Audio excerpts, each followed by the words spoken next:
যার সাথে যার মহব্বত তার সাথে তার হাসর হবে।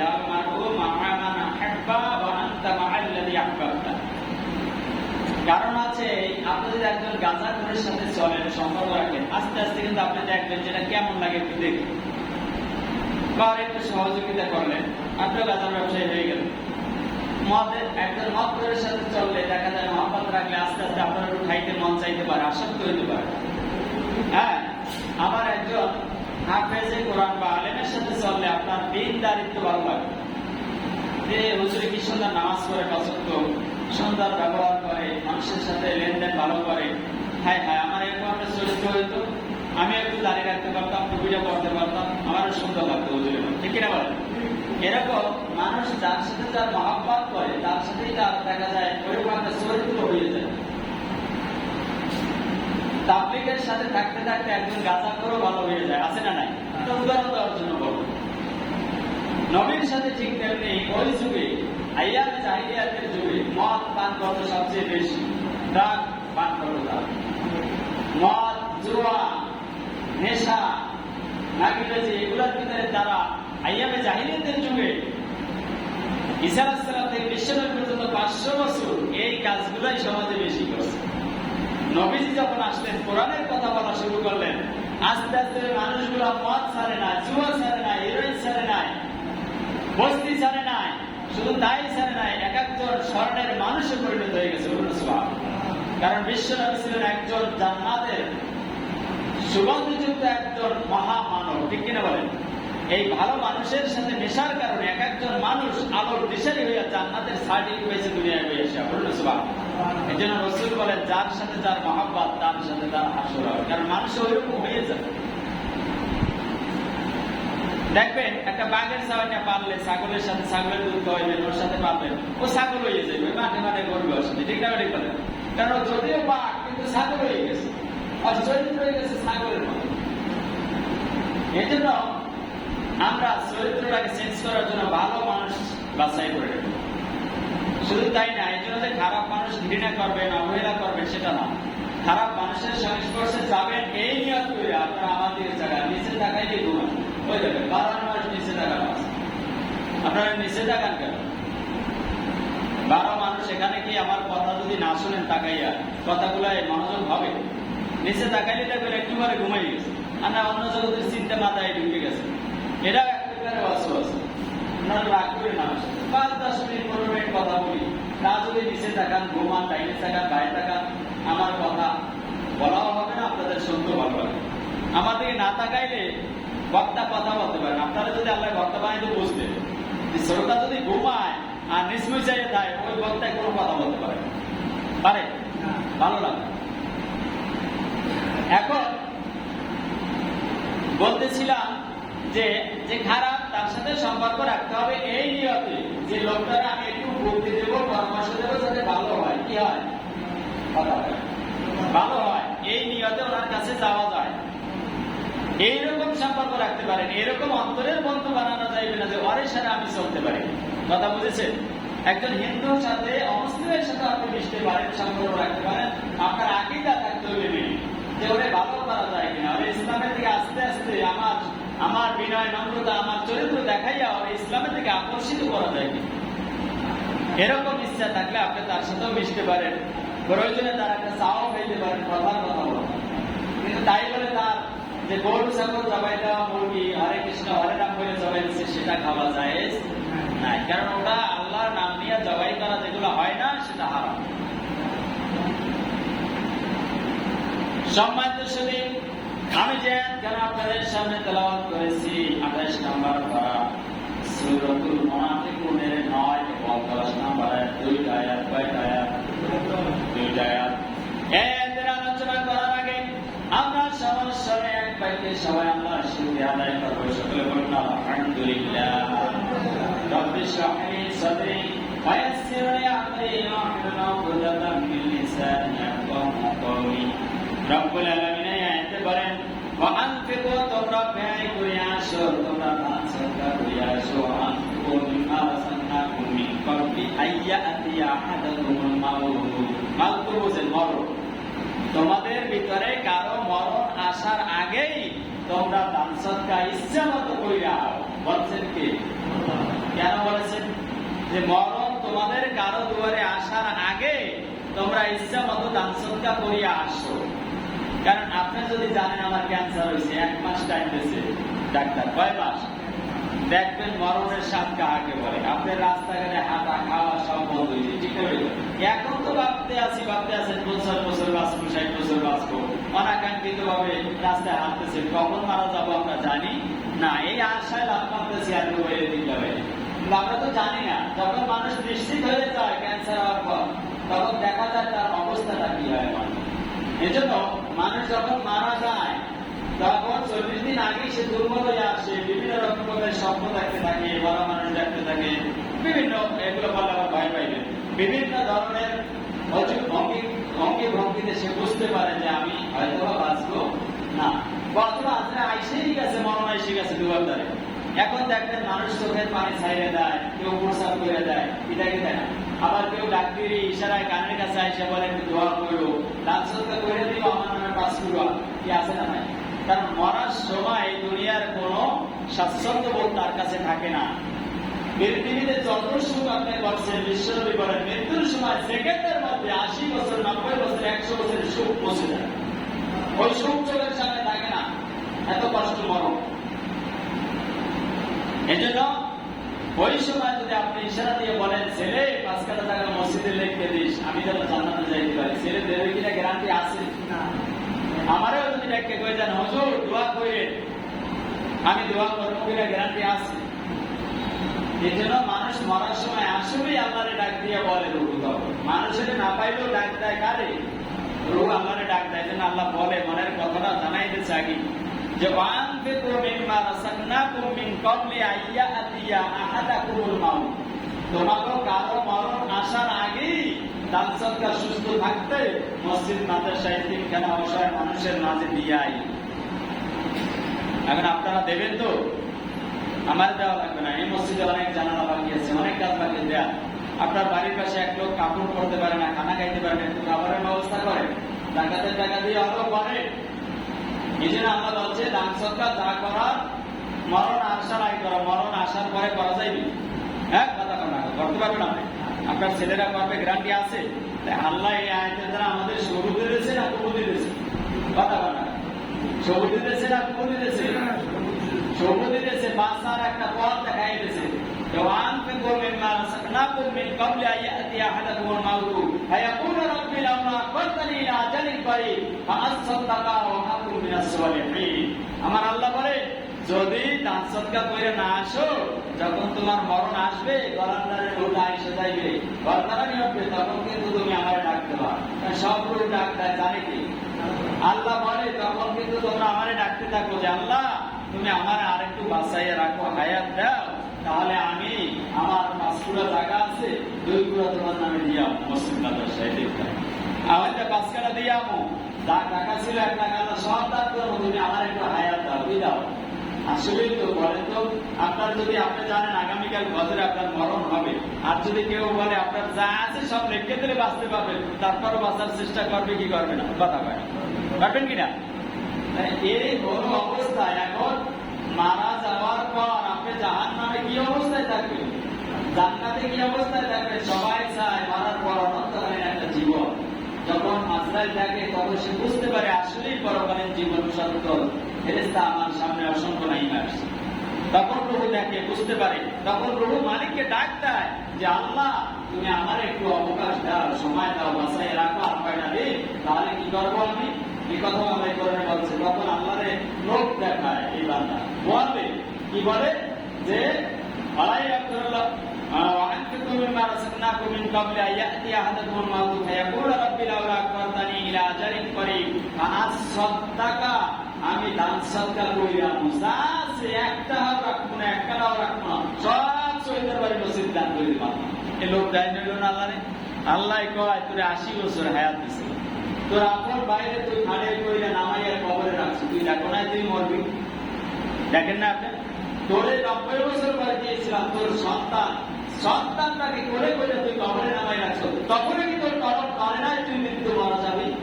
তুই এখন মৃত্যুর সময় কর আমার একটু বাঁচাইয়া রাখে, তাহলে দান সদকা কইরা আমার সম্পদ কিছু রাখবো না, সব মসজিদ মাদ্রাসায় এতিম মিসকিনের হাতে দিয়া তারপর আমি কবরে আসবো। দিয়া বলেছেন কে? আসলেই তো সত্য কথা।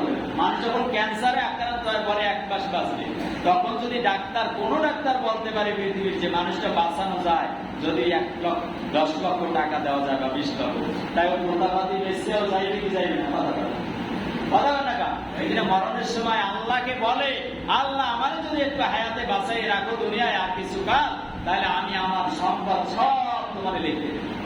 শব্দ আমি সে করতে পারবো। মরার সময় সবাই তো বাঁচতে চায়, যদিও চায় না আল্লাহ যারা হকানি তারা এরকম চায়।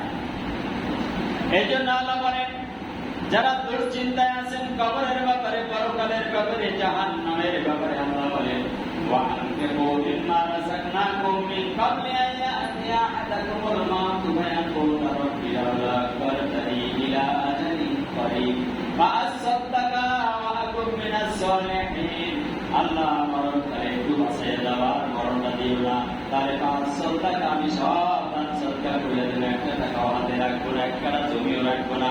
ওয়াকুন মিনাস সালিহিন, আর এমন সালেহ বান্দা হয়ে আসবো, আমি পীর সাহেব হয়ে যাব তওবা কইরা, আমি তোমার আউলিয়া হয়ে যাব, আমি তোমার দেউলিয়া হয়ে যাব, আমি হজ করব, যাকাত দেব, তাসবিহ হাতে নেব, দাড়ি লম্বা করব, মাথায় বিশাল দর্শন পাগড়ি করব, ও রব্বুল আলামিন আমার একটু হায়াতে বাঁচাইয়া দাও। বলছেন কি? আরে আপনি আমি বলবো মরণের সময় কথাগুলো, যদি পাপি হই অবশ্যই বলবেন, কারণ আপনি চাইলেন বাঁচতে, রুহু ডাক দিয়ে আল্লাহকে বলে, আল্লাহ একটু বাঁচা, সব টিকিট করে দেবো, হাত পাগড়ি করবো, তসবিহ করবো, বিশ্বাস করে কবরে আসবো, আল্লাহ আকাঙ্ক্ষা মান দুনিয়ায় করবো। এখন দেখেন এই কথাগুলো শোনার পরও আমরা কি এখানে কেউ নিয়াত করতে পারছে যে আসলে আমি সব চাইলে দেবো, দান সদকা করবো কম বেশি? এখানে একজনের এরকম আছেন, হাত জায়গায় দেখাতে পারলে? দেখছেন, মালিক জানে যে ওরা মরণ আইলে কইবে, আর আগে কইবে। চোর ধরা পড়লে তখন কয় স্যার ডিম দিয়েন না, গরম ডিম আর দিয়েন না, আকাঙ্ক্ষা মান করুন, কসম আল্লাহ, কসম বাবা, কয় কি কয়? আপনি তখন র্যাবে কয়, তোরে বহুত আমরা সাথ দিয়েছিলাম, ধরতে পারি না, কিন্তু তুই একবারও তওবা করো না, ঠিক না? কবর নামক ওই জেলখানায় ওইখানে আটকা পড়লে এরপর তওবা করলে কোনো লাভ আছে? গরম দিনতে বাঁচা যাইবে?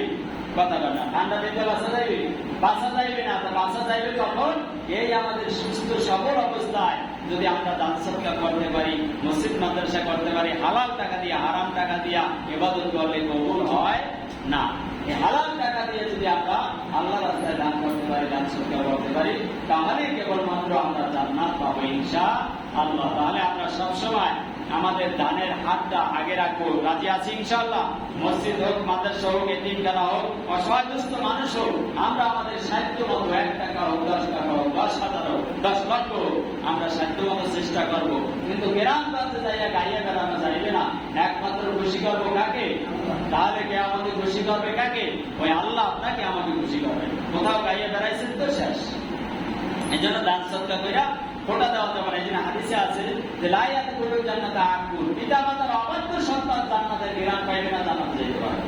লা ইয়াদখুলুল জান্নাতা আকুল ওয়ালা মান্নান, দান সদকা কইরা যারা ফোটা দেয়, হ্যাঁ আমি হোক মাদ্রাসায় মসজিদে দিয়েছি, ওই ব্যবস্থাতে সিমেন্ট দিয়েছি, ফ্যান দিয়েছি, এই কয়টা এসি দিয়েছি 10টা, এইগুলা যারা ফোটা দেয়, আমি আল্লাহর দিয়ে ফোটা দেয়, আমি আল্লাহ কি গরিব?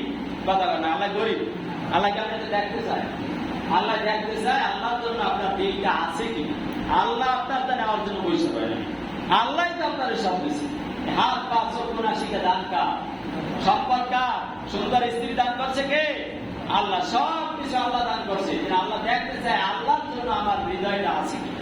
আল্লাহরে দিয়েছেন, আল্লাহরে বলছেন, আবার মাঠে ঘাটে যাই কন আল্লাহরে দিয়েছি, আল্লাহ সব লজ্জা পায় না?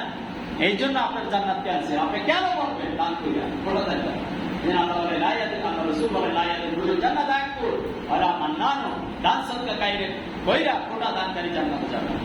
ওয়ালা মুমিনুল খামরে, নেশাগ্রস্ত, মদ, জুয়া, হেরোইন, আফিং, যা কিছু বলেন, গাঁজা, ইয়াবা, ডাইল, গুটখা যা আছে, এইগুলা যারা পান করতেই থাকে, তওবা করতে পারে না, তওবার দুয়ার খোলে না, বিবেকের দুয়ার খোলে না, ওরা জান্নাতে যাবে না, জান্নাতের ঘেরানো পাবে না। বলুন না নাউজুবিল্লাহ। সম্মানিত শুনে আল্লাহ রাব্বুল আলামিন বলেছে যে তোমরা বাইসে থাকতে একটু আমি সংকেত দিয়ে দিলাম, যারা বাইসে আছো, সুস্থ আছো, সুস্থ থাকতে দান সদকা করে আইসো। 3 বার 20 বার ভুলে যাইবে, 3 বার যদি 20 বার ভুলে দেয় আল্লাহ, 4র্থবারে আর ঘরে হাইটা আসার ক্ষমতা থাকে না। থাকে সকালবেলা মাইকিং হয়ে যাইতে পারে, অমুক বাড়ির অমুক সাপ, অমুক বাড়ির অমুক ব্যাপার নাই।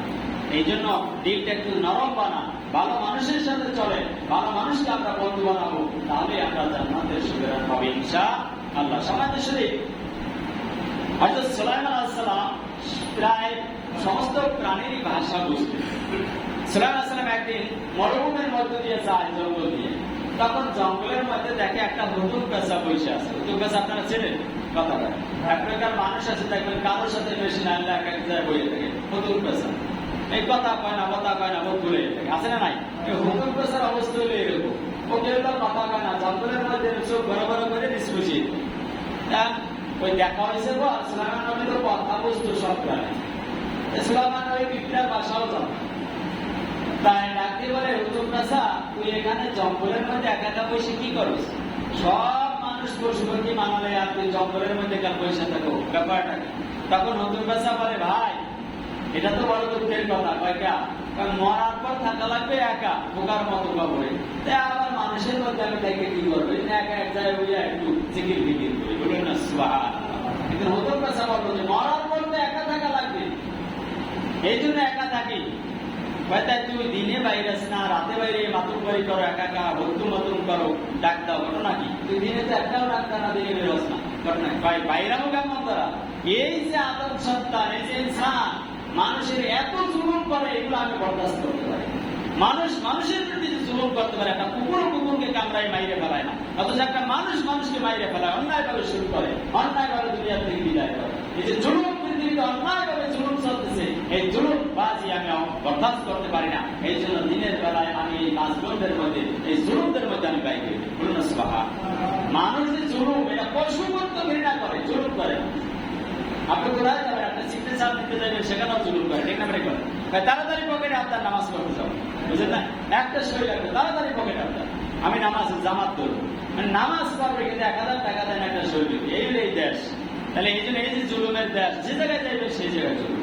এই জন্য হুতুম পেঁচা বলে মানুষ শুধু জুলুম করে, এই জন্য আমি দিনের বেলায় বের হই না, আমি রাতের বেলায় বাইরে। বলুন সুবহানাল্লাহ। এরপরে এখানে শিখার আছে না নাই?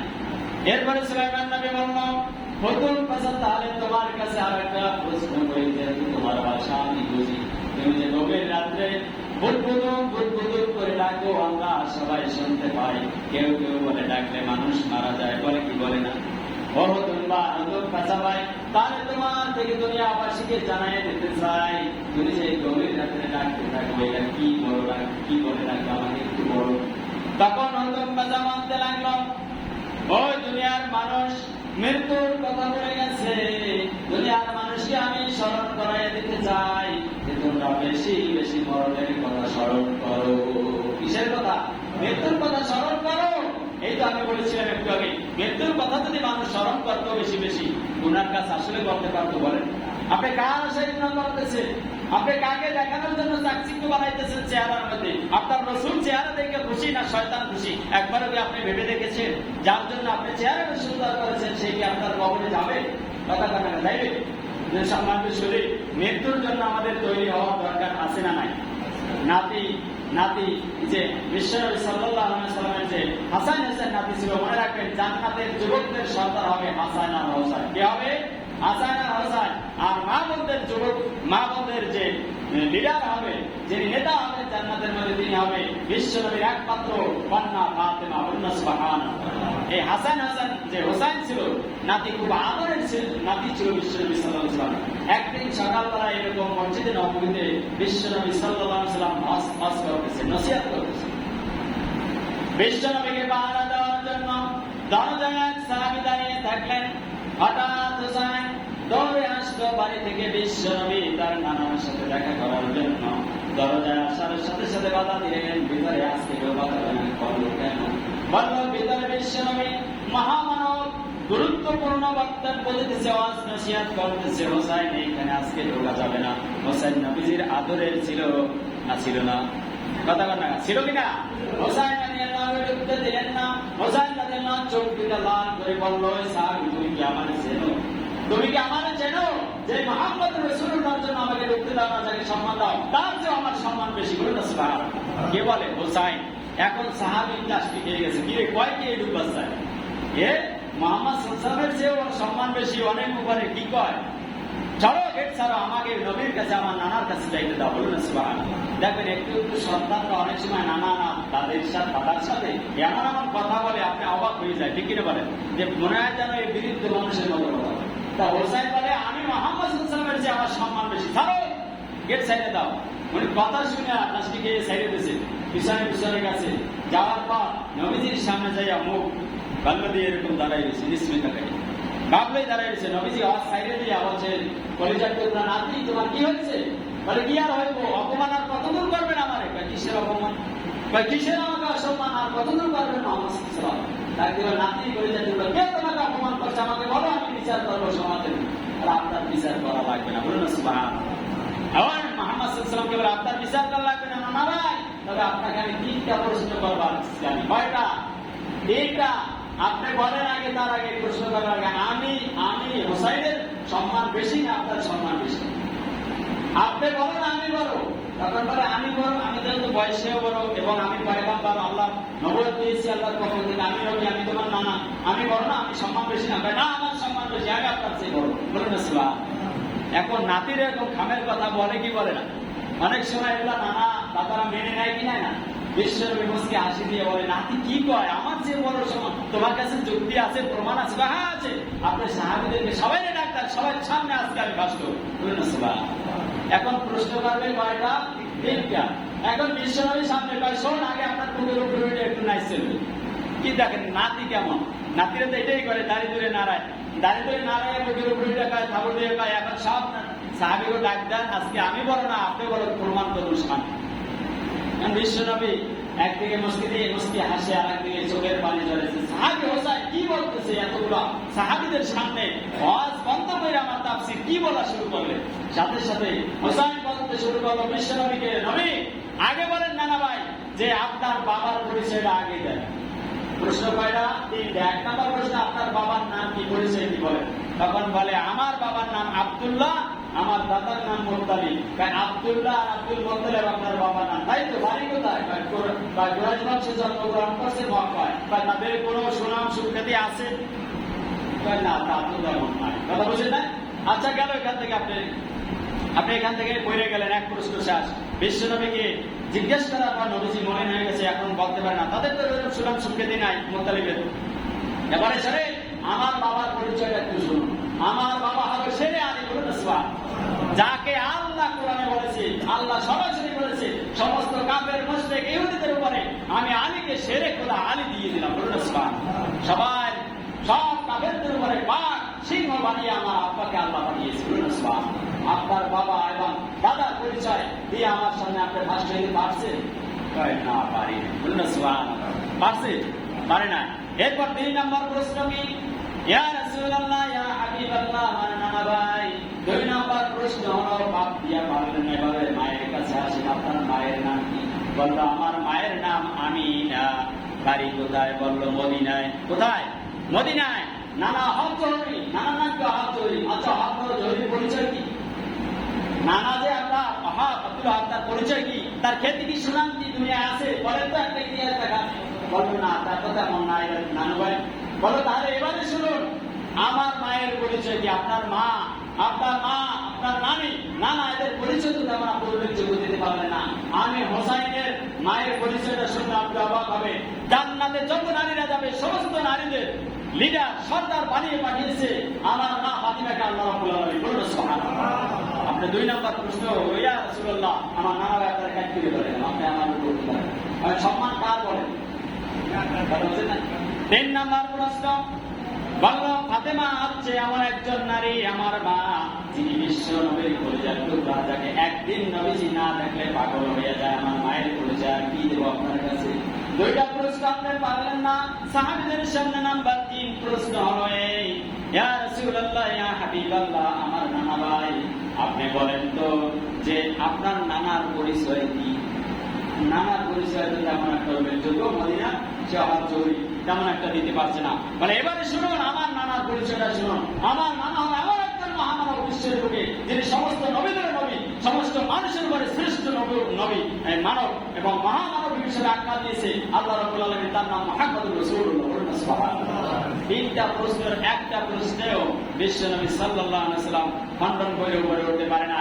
সাথে সাথে বিশ্বনবী মুস্কি হাসি আর চোখের পানি ঝরাইয়া বলল, আমার পরিচয় তোমরা হোসাইন, আমি নবুয়ত পেয়েছি সত্য, কিন্তু আজকে তোমার কথা আর খুলদার বক্তব্য দিয়া তুমি প্রমাণ করেছো আমি নবুয়ত পেয়েছি সত্য, কিন্তু তার চেয়ে আমার উপরে তোমার সম্মান এবং মর্যাদা। বলুন সুবহানাল্লাহ। এই যদি আমাদের যারা সন্তান আছে, এখানে যারা যুবক আছে, একটু বুদ্ধিশুদ্ধি রাখার দরকার আছে না নাই? এই জন্য বংশ দেখে নানা বাড়ি, বংশ দেখে বিবাহ শাদী করার দরকার আছে না নাই? তাহলে এরকম মুখ করে বলা যায় আমার নানা অমুক, আমার দাদা অমুক, আমার বাবা অমুক। এই জন্য বাপদের বারো হওয়ার দরকার আছে না নাই? নানাদের বারো হওয়ার দরকার আছে না নাই? পরিচয় দিতে গিয়ে যদি মানুষ বলে ও তোমার নানা হচ্ছে গাঁজা বিক্রি করে, তাই পরিচয় দিতে গিয়ে যদি বলে ও তোমার দাদা ওই যে সন্ত্রাসী গুলি করে, সেই কি এটা একটা পরিচয়? পরিচয় এমন পরিচয় দেখতে হবে যে পরিচয় দিলে বুক ফুলে সমাজে হাঁটা যায়। আমরা যারা মুরব্বী আছি, নানা আছি, দাদা আছি, আমরা চেষ্টা করবো হক পথে চলার, জামাতে নামাজ পড়ার। আল্লাহ সকলকে তৌফিক দান করুন।